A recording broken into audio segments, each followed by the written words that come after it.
நண்பர்கள் அனைவருக்கும் வணக்கம். 19 ஏப்ரல் 1912 அமெரிக்காவோட நியூயார்க் போற வழியில டைட்டானிக் கப்பலுக்கு ஏற்பட்ட விபத்துக்கு அப்புறம் ஒரு மிகப்பெரிய இன்வெஸ்டிகேஷன் டீம் உருவாக்கப்பட்டுச்சு. இவங்களோட வேலையே என்னன்னா, டைட்டானிக்ல உயிர் பிழைச்ச குரூ மெம்பர் மற்றும் பயணிகள் கிட்ட இந்த விபத்து என்ன காரணத்தால ஏற்பட்டுச்சு அப்படின்னு விசாரிக்கிறது தான். இந்த இன்வெஸ்டிகேஷனோட முடிவுல ஒரு அதிர்ச்சியான பதில் கிடைச்சிச்சு அந்த டீமுக்கு. அவங்க எல்லாருமே சொன்ன ஒரே விஷயம் என்னன்னா, டைட்டானிக் கப்பல்ல ஹெட்லைட்டோ இல்ல ஒரு மிகப்பெரிய ஐடென்டிபிகேஷன் லைட்டோ இருந்திருந்தா அந்த ஐஸ் கட்டி மேல கண்டிப்பா டைட்டானிக் இடிக்கிறதுக்கு முன்னாடியே அதை திருப்பி இருக்கலாம் இல்ல நிறுத்தி இருக்கலாம் அப்படின்னு சொல்லி சொன்னாங்க. இது டைட்டானிக்கோட கதை மட்டும் இல்ல, இது மாதிரி பல கப்பல்கள்ல ஏற்பட்ட பெரிய விபத்துகள் எல்லாமே அதிகபட்சம் இரவு நேரங்கள்ல கப்பல்ல மத்த ஆப்ஜெக்ட்ஸ் மேல இடிச்சதாலதான் நடந்திருக்கு. இந்த மாதிரி விபத்துகள் நடக்கும் போது எல்லாரும் கேட்கக்கூடிய ஒரே கேள்வி, ரோட்ல போற கார்ல இருந்து வானத்துல பறக்கிற ஏரோப்ளேன் முதல் ஏன் ட்ரெயின் வரைக்கும் எல்லாத்துலயும் ஹெட்லைட் அவசியமா இருக்கு. அது போக நைட்ல ஹெட்லைட் இல்லாம வாகனங்கிறத இயக்குறது அந்த அளவுக்கு சேஃப்டியும் இல்ல. அப்படி இருக்கும்போது ஏன் கப்பல்ல மட்டும் ஹெட்லைட் இல்ல? அந்த கப்பல் சின்ன கப்பலா இருந்தாலும் சரி, ஏன் பெரிய கப்பலா இருந்தாலும் சரி, இதே கேள்விதான் என்னோட மைண்ட்லயே வந்துச்சு. இத பத்தி ரிசர்ச் செய்யும் போதுதான் பல ஷாக்கிங்கான உண்மைகள் தெரிய வந்துச்சு. இந்த கேள்வி இவ்வளவு ஈஸியா இருக்கிற மாதிரி இதுக்கான பதில் அவ்வளவு ஈஸியானது இல்ல. அந்த பதில் என்னன்னு தெரிஞ்சுக்கலாம் வாங்க. நான் உங்கள் மணிகண்டன். நீங்க பார்த்தும் கேட்டுக்கிட்டு இருக்கிறது ட்ரூ தான் சேனல். நீங்க இப்பதான் நம்ம சேனலுக்கு முதல் முறையா வரீங்கன்னா நம்ம சேனலை மறந்துடாம சப்ஸ்கிரைப் பண்ணுங்க. ஆல்ரெடி நீங்க நம்ம சேனலை சப்ஸ்கிரைப் பண்ணிருந்தீங்கன்னா மறந்துடாம இந்த வீடியோ ஒரு லைக் பண்ணுங்க. வாங்க நண்பர்களே, வீடியோக்குள்ள போலாம். 10 ஏப்ரல் 1912 உலகின் மிகப்பெரிய கப்பலான டைட்டானிக் இங்கிலாந்துல இருந்து நியூயார்க்கு கிட்டத்தட்ட 2250 பேசஞ்சர்ஸோட அட்லாண்டிக் பெருங்கடல்ல தன்னோட பயணத்தை தொடங்குச்சு. இந்த பெருங்கடல் பகுதியை பொறுத்த வரைக்கும் அது ரொம்ப ஹார்ஸாவும் அதே நேரம் அதிக அளவுல பெரிய பெரிய பனிப்பாறைகளும் இருக்கக்கூடிய ஒரு ஆபத்தான பகுதி தான். ஆனா அது வரைக்கும் அந்த பனிப்பாறைகள்ல மோதி எந்த ஒரு பெரிய கப்பலும் விபத்து ஏற்பட்டதே கிடையாது. ஆனா 14 ஏப்ரல் 1912 அன்னைக்கு நடந்த விஷயம் கொஞ்சம் வித்தியாசமா தான் இருந்துச்சு. அந்த நேரத்துல டைட்டானிக் நியூயார்க்ல இருந்து வெறும் 745 கிலோமீட்டர் தொலைவுல பயணிச்சுக்கிட்டு இருந்துச்சு. அந்த அமைதியான இரவுல நிலவு மேகங்களுக்கு இடையில மறைஞ்சு கண்ணாமூச்சி நடத்திக்கிட்டு இருந்துச்சு. க்ரூஸ் மெம்பர்ஸால டைட்டானிக் கப்பல்ல இருந்து சரியா 500 மீட்டர் தொலைவுல ஒரு மிகப்பெரிய பனிப்பாறை பார்க்கப்படுது. மொத்தம் 269 மீட்டர் கொண்ட டைட்டானிக் 41 கிலோமீட்டர் பெர் ஹவர் வேகத்துல போய்கிட்டு இருந்துச்சு. இந்த சூழ்நிலையில டைட்டானிக்கை நிறுத்துறதோ இல்ல திருப்புறதுக்கோ அதிக நேரம் ஆகும். அப்படி இருந்தும் அது முழுசா திரும்புறதுக்கு சரியா 40 செகண்ட்ஸ்க்கு முன்னாடி அது பனிப்பாறையில இடிச்சிச்சு. அப்படி இடிச்சதால ஏற்பட்ட ஓட்டையால டைட்டானிக்கோட அடிப்பாகத்துல இருந்த இரும்பு பகுதியை உடைச்சுக்கிட்டு தண்ணி உள்ள போய் வெறும் 3 மணி நேரத்துல 1500 பயணிகளோட கடல்ல சமாதியாச்சு டைட்டானிக். கதை நல்ல இன்ட்ரெஸ்டிங்கா தான் இருக்குது. இதுல இருந்து நம்ம கத்துக்கிற என்ன இருக்கு வாங்க தெரிஞ்சுக்கலாம். இந்த விபத்துக்கு அப்புறம் யுஎஸ் சானிட்டரான வில்லியம் ஸ்மித் தலைமையில ஒரு குழு அமைக்கப்படுது. அதுக்கப்புறம் நடந்த விசாரணையில உயிர் பிழைச்ச குரூ மெம்பர் மற்றும் பயணிகள் கிட்ட பல கேள்விகள் கேட்கப்பட்டுச்சு. அதுல மிக முக்கியமான கேள்வியா, இந்த விபத்து நடக்காம இருந்திருக்கணும்னா நீங்களா இருந்தா என்ன பண்ணிருப்பீங்க அப்படிங்கிற கேள்விதான் முன்வைக்கப்பட்டுச்சு. அதுக்கு அந்த குரூ மெம்பர் அதிக பேர் டைட்டானிக் கப்பல்ல ஸ்பாட்லைட் மாதிரியான விஷயம் இருந்திருந்தா கண்டிப்பா பனிப்பாறை முன்னாடியே தெரிஞ்சிருக்கணும், அது மூலியமா அதுல இடிக்காம கப்பலை திருப்ப அதிக நேரம் கிடைச்சிருக்கும் அப்படின்னு சொன்னாங்க. கார்ல இருக்கிற மாதிரியே நேவிகேஷனுக்காக டைட்டானிக் கப்பல்ல ஹெட்லைட் இருந்திருந்தா பனிப்பாறையில இருந்து டைட்டானிக் இடிக்காம நின்றுக்கும். அதுதான உங்களோட பதிலும் கூட. அதுதான் இல்ல. எக்ஸ்பர்ட்ஸோட கூற்றுப்படி எந்த அளவுக்கு ஹெட்லைட் முக்கியமோ இல்லையோ அதை விட விபத்துங்கிறத ஏதாவது ஒரு வழியில தடுக்கிறது அதை விட முக்கியம். அதே நேரம் பாத்தீங்கன்னா டைட்டானிக்ல சப்போஸ் ஹெட்லைட் மாட்டி இருந்திருந்தா அதை விட மிகப்பெரிய ஆபத்துல அது மாட்டி இருக்கும் அப்படிங்கறதா உண்மை. அது எப்படிங்கிற கேள்வி வருதா வாங்க தெரிஞ்சுக்கலாம்.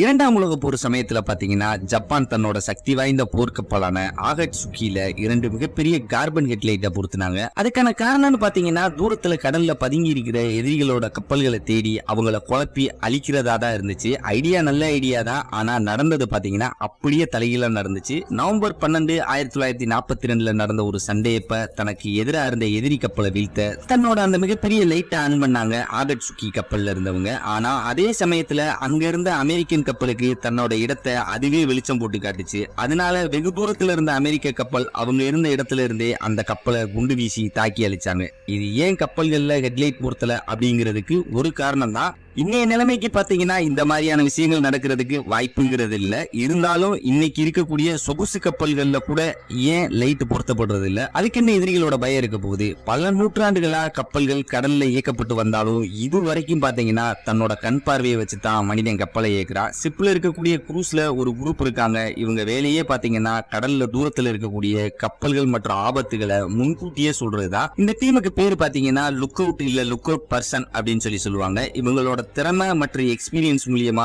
இவங்க எப்படி திறமையை வெளிப்படுத்துவாங்கன்னா, அதாவது பல 100 கிலோமீட்டருக்கு அப்பால் இருக்கக்கூடிய சின்ன புள்ளி மாதிரி தெரியக்கூடிய கப்பல்களை கூட அது எந்த சைஸ், அது எந்த நாட்டை சேர்ந்தது, அது எந்த திசையை நோக்கி போகுதுன்னு கரெக்டா சொல்லுவாங்க.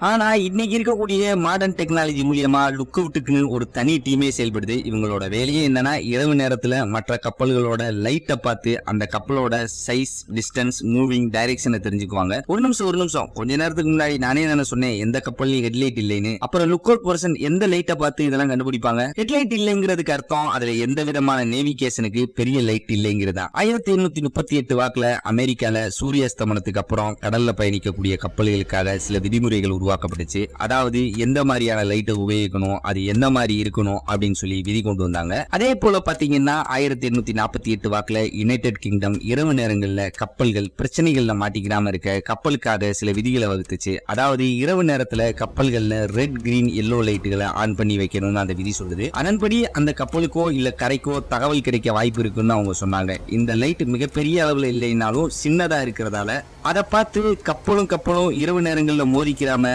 பல விபத்துகள் தவிர்க்கப்பட்டுச்சு. இந்த நேவிகேஷன் லைட்ல ரொம்பவே சுவாரஸ்யமான விஷயம் என்னன்னா, அதாவது இந்த நேவிகேஷன் லைட்டை ஆன் பண்றது அவங்களோட கப்பல்களுக்காக இல்ல, எதிர்த்து வர்ற மற்ற கப்பல்களுக்காக.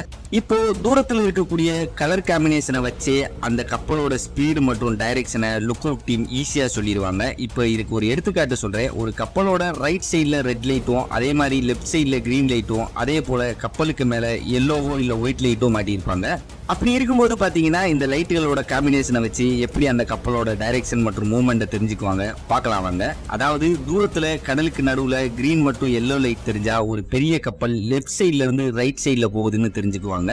அதுவே ரெட் லைட் மற்றும் எல்லோ லைட் தெரிஞ்சா அந்த கப்பல் ரைட் சைட்ல இருந்து லெஃப்ட் சைட் போகுதுன்னு அர்த்தம். அதுவே அந்த கப்பல் ரெட், கிரீன் மற்றும் எல்லோ லைட் மூணும் முக்கோண வடிவத்திலையும் அதே நேரம் அந்த லைட் நேரம் ஆக பிரைட் ஆகுதுன்னா அது மிகப்பெரிய பிரச்சனையில கொண்டு போய் விட்டுரும்.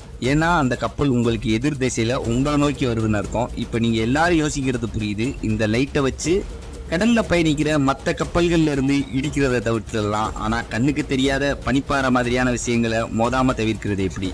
அதுக்கு ஹெட்லைட் தான் கண்டிப்பா வேணும்னு யோசிச்சா அதுதான் இல்ல. சரி, முதல்ல காரோட ஹெட்லைட்னா என்ன அப்படின்னு முதல்ல தெரிஞ்சுக்கலாம். அதாவது ஹெட்லைட்ல இருந்து வரக்கூடிய போட்டோ எமிட்டிங் சோர்ஸ், அதுல இருந்து வரக்கூடிய எலக்ட்ரோ மேக்னெட்டிக் போர்ட்டனை ஒரு குறிப்பிட்ட திசையை நோக்கி செலுத்தும் போது அதுக்கு எதிர் திசையில வரக்கூடிய எந்த ஒரு பொருள் மீது பட்டு எதிரொலிக்கும். அப்படி எதிரொலிக்கும் போது அதுல சில போர்டான்ஸ் மற்றும் பிரைமரி சோர்ஸ் வரைக்கும் எதிரொலிக்கும். அது மூலியமா அந்த வண்டியோட டிரைவருக்கு அந்த பொருள் விசிபிலிட்டி ஆகி அவரோட மூளை பாத்தீங்கன்னா அந்த பொருள் அவர்கிட்ட இருந்து எவ்வளவு தூரத்துல இருக்கு, என்ன சைஸ்ல இருக்குன்னு தெரிஞ்சுக்கிட்டு அந்த காரை பிரேக் போட்டு நிப்பாட்டுவாரு. இப்ப நீங்க ஒரு 4 இருந்து 5 மீட்டர் நீளம் கொண்ட காரை ஓட்டிட்டு போகும்போது அதோட ஹெட்லைட் குறைஞ்சது 100 மீட்டர் தூரம் வரைக்குமாவது விசிபிலிட்டி இருக்கிற மாதிரி இருக்கணும். இப்போ இதே மாதிரி டைட்டானிக்கோட கதைக்கு வருவோம். அதாவது டைட்டானிக் குறைஞ்சது 500 மீட்டர் நீளம். இந்த மாதிரி இருக்கக்கூடிய மிகப்பெரிய கப்பல்கள் குறைஞ்சபட்சம் 500 மீட்டர் நீளம் கொண்டது. அதாவது கிட்டத்தட்ட 1/2 கிலோமீட்டர். அதுபோக அந்த கப்பலை இயக்கக்கூடிய கேப்டன் இருக்கிற பகுதி எல்லா கப்பல்லையும் கப்பலோட மைய பகுதியில தான் அமைஞ்சிருக்கும். அது கப்பலோட முனைப்பகுதியிலிருந்து குறைஞ்சது 100 மீட்டர் தள்ளி தான் காணப்படும்.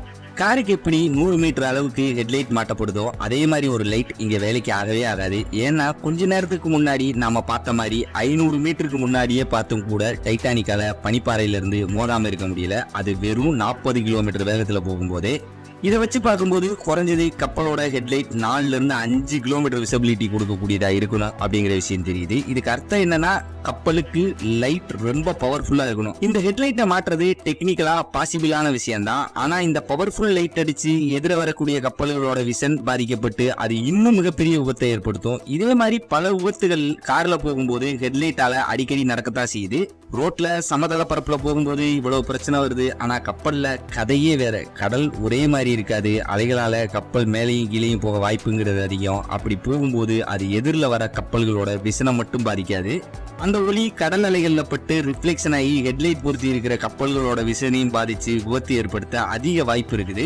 இது எல்லாத்தையும் விட அலைகள் அதிகமா இருக்கிற நேரங்கள்ல எதிரில் இருக்கிற எதுவுமே தெரியாம அலைகள்ல கப்பல் வேகமா மோதி கப்பல் கவிழ்ந்து போகவும் வாய்ப்பு அதிகம். அது மட்டும் இல்லாம இந்த பெரிய ஹெட்லைட் பொருத்துறது மூலியமா நேவிகேஷனை காட்டக்கூடிய லைட்கள் தெரியாமலே போயிடும். இதனால நான் முன்னாடியே சொன்ன மாதிரி நம்ம கப்பலோட டைரக்ஷன் மற்றும் பொசிஷன் மற்ற கப்பல்களுக்கு தெரிஞ்சுக்கிற முடியாது. கடல்ல இருக்கக்கூடிய பனிப்பாறை மாதிரியான பொருட்களை ஐடென்டிபிகேஷன் பண்றது அப்படிங்கிற விஷயம் முன்னாடி வேணா கஷ்டமான விஷயமா இருந்துச்சு. ஆனா இன்னைக்கு அப்படி இல்ல. முழு கப்பலும் கேப்டன் மற்றும் லுக் அவுட் குரூஸ்களோட கண்காணிப்புல தான் பயணிக்கும்.